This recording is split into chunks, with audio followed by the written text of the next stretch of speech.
Welcome to the video lecture for Unit 5, Module 11.3. Today we're going to discuss lipid metabolism. As always, here are your learning objectives, so be sure to reference these when studying for both your learning or your lecture quiz and the unit exam. Let's go ahead and get started. So like carbohydrates, lipid molecules contain carbon, hydrogen, and oxygen, but the atoms are present in different proportions. Triglycerides are the most abundant lipid in our body, so discussion focuses on pathways for triglyceride breakdown and synthesis in this module. During lipid catabolism, or lipolysis, lipids are broken down into pieces that can either be converted to pyruvate or channeled directly to the citric acid cycle. A triglyceride is first split into its component parts by hydrolysis, yielding one molecule of glycerol and 3 fatty acid molecules. Enzymes in the cytosol convert glycerol to pyruvate, which then enters the citric acid cycle. The catabolism of fatty acid involves a completely different set of enzymes that generate acetyl-CoA directly. Beta oxidation is a sequence of reactions in which fatty acid molecules are broken down into 2 carbon acetic acid fragments, and FAD and NAD are reduced. Each acetic acid ultimately forms acetyl-CoA. This process takes place inside the mitochondria, so the carbon chains can enter the citric acid cycle immediately as acetyl-CoA. Each step generates molecules of acetyl-CoA, NADH, and FADH2, and leaves a shorter carbon chain bound to a coenzyme A. Beta oxidation has a substantial energy benefit. For each 2 carbon fragment removed from the fatty acid, the cell gains 12 ATP molecules from processing of acetyl-CoA in the citric acid cycle, plus 5 ATP molecules from the NADH and FADH2. The cell can therefore gain 144 ATP molecules from the breakdown of one 18-carbon fatty acid molecule. By comparison, this number of ATP molecules yields almost 1.5 times the energy obtained by the complete breakdown of 3 6-carbon glucose molecules. The catabolism of other lipids follows similar patterns, generally ending with the formation of acetyl-CoA. Lipids are important energy reserves because they can provide large amounts of ATP. Lipids can be stored in compact droplets in the cytosol because they are insoluble to water.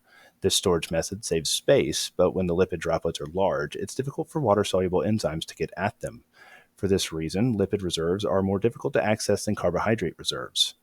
Also, most lipids are processed inside the mitochondria, and mitochondrial activity is limited by the availability of oxygen. The net result is that lipids cannot provide large amounts of ATP quickly. However, cells with modest energy demands can shift to lipid-based energy production when glucose supplies are limited. Skeletal muscle fibers normally cycle between lipid metabolism and carbohydrate metabolism. At rest, when energy demands are low, these cells break down fatty acids. During activity, when energy demands are high and immediate, skeletal muscle fibers shift to glucose metabolism.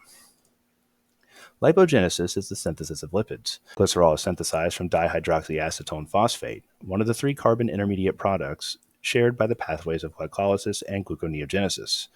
The synthesis of most types of lipids, including non-essential fatty acids and steroids, begins with acetyl-CoA.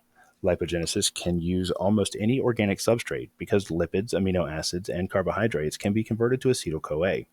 In other words, the body can turn just about anything we eat into fat. Fatty acid synthesis involves a reaction sequence quite distinct from that of beta oxidation. Body cells cannot build every fatty acid that they break down. For example, linoleic acid and linolenaic acid are both 18-carbon unsaturated fatty acids synthesized by plants. They cannot be synthesized in the human body.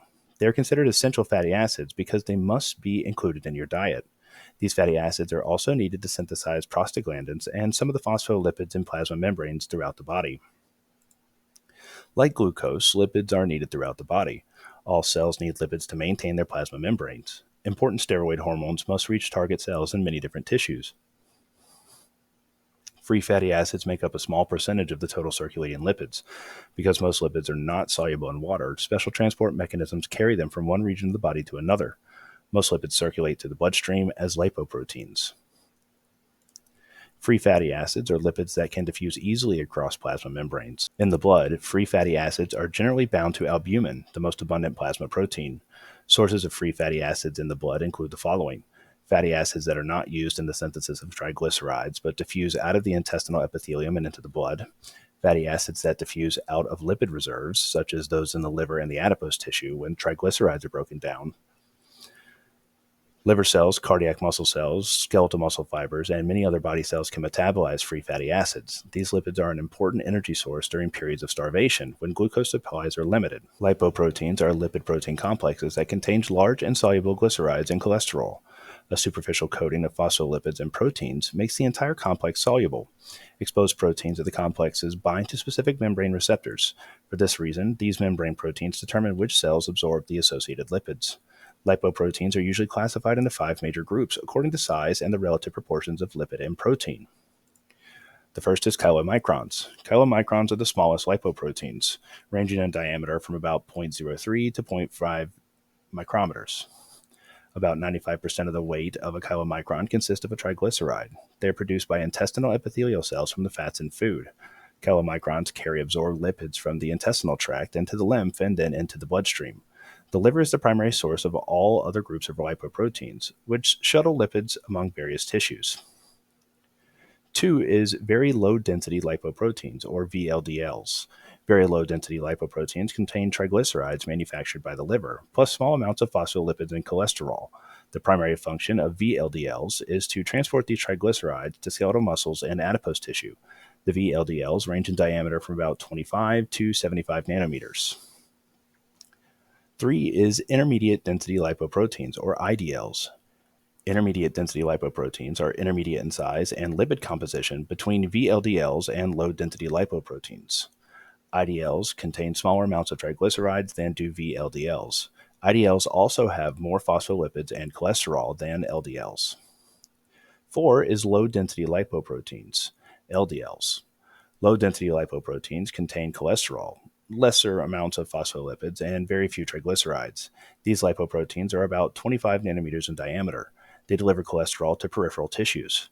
LDL cholesterol is often called bad cholesterol because the cholesterol may wind up in arterial plaques, often because it contains a double bond. 5 is high-density lipoproteins, or HDLs. High-density lipoproteins have roughly equal amounts of lipid and protein. The lipids are largely cholesterol and phospholipids. HDLs are about 10 nanometers in diameter. Their primary function is to transport excess cholesterol from peripheral tissues and back to the liver for storage or excretion in the bile. HDL cholesterol is called good cholesterol because it's returning from peripheral tissues and does not cause circulatory problems. Actually, applying the terms good and bad to cholesterol can be fairly misleading, for cholesterol metabolism is complex and variable. Cholesterol is an important intercellular compound.